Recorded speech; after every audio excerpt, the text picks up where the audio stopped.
You know it's a strange time when the Tony Awards announce their nominations and it barely makes a blip on the radar of the theater community. Let's talk about This Week in Theater.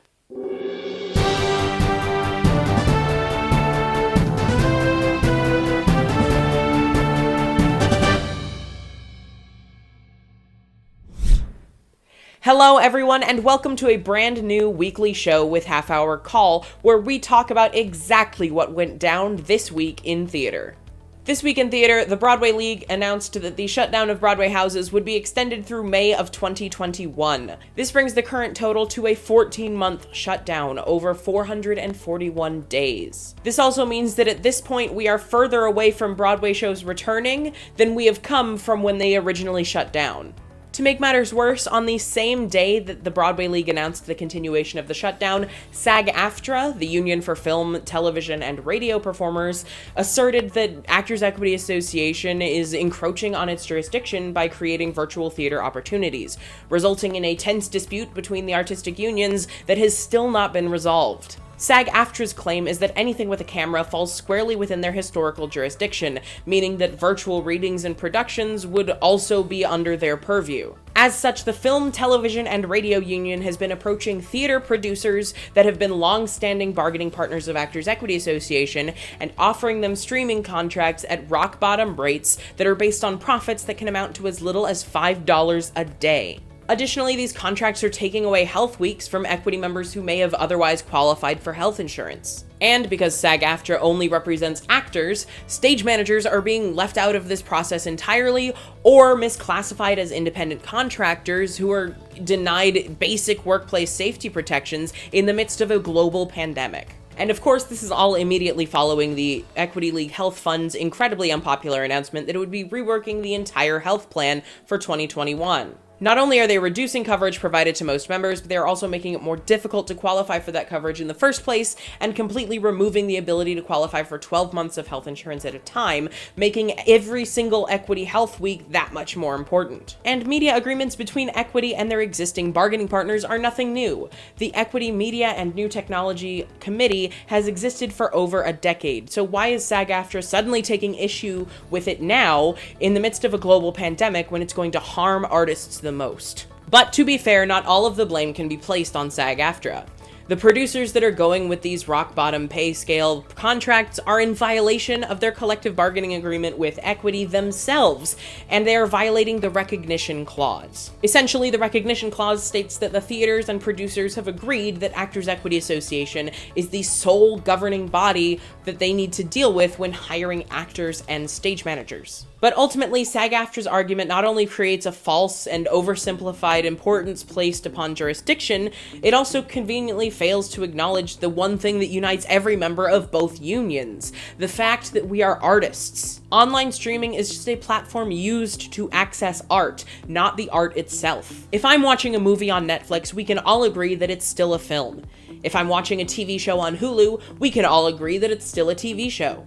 If I'm listening to radio online, it is still radio. So why are we arguing over whether streamed theater is still theater? So not only is SAG-AFTRA's position harming actors who would have otherwise qualified for health insurance, failing to acknowledge that stage managers are a valid factor in the negotiating process, and violating Article 20, Section 2 of the AFL-CIO Constitution because they are encroaching on Actors Equity Association's existing bargaining relationships, it is also inherently devaluing theater as a valid art form.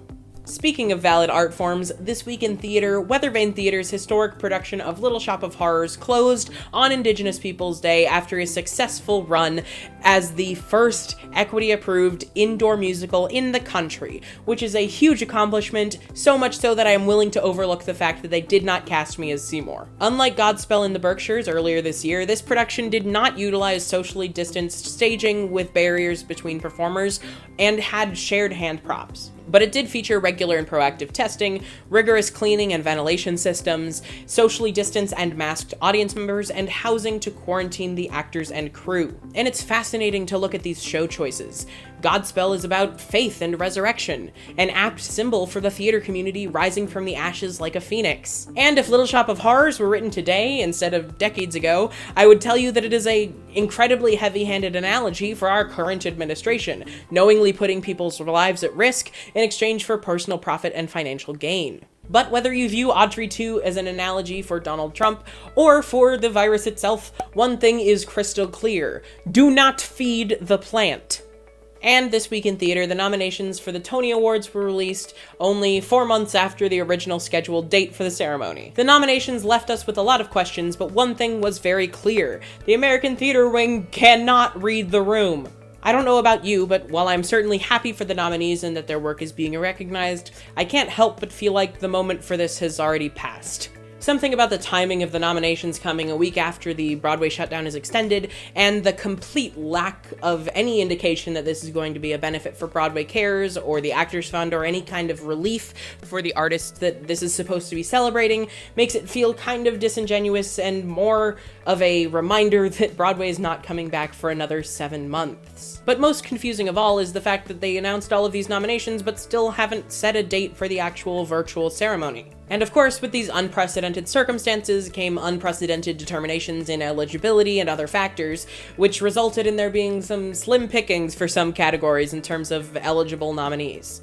Aaron Tveit was the only actor nominated for Best Lead Actor in a Musical, but he does not win by default. He still has to get 60% of the votes from Tony voters rather than abstaining from the lead actor in a musical category entirely. And as much as I love Aaron Tveit, a part of me really wants to see an announcer have to announce that no one has won the award. And the winner for Best Lead Actor in a Musical is... no one! This is a blank piece of paper. Additionally, all of the nominees for Best Score were plays with music, because of the 4 musicals that were eligible for the category, 3 of them were jukebox musicals and therefore did not have original scores. But don't worry, the time-honored tradition of the Tony Award nomination snub is still in full effect, because despite the fact that only 4 musicals were eligible for nominations, The Lightning Thief, the Percy Jackson musical, raked in a grand total of 0. And on the other end of the spectrum, Slave Play by Jeremy O. Harris made Broadway history by breaking the record for most nominated play ever, with a total of 12 nominations. And finally, this week in theater, but also this week around the country, Americans are starting to vote, early in person and by mail. So make sure this week you have a plan for how you're going to vote and a backup plan for that plan, because no matter where you live, your voice matters. And that is this week in theater. Thank you so much for watching. If you like this new format, let me know by giving this video a big thumbs up and telling me all about it in the comments down below. Thank you so much for watching. My name is Kent. Stay safe, wear a mask, and vote.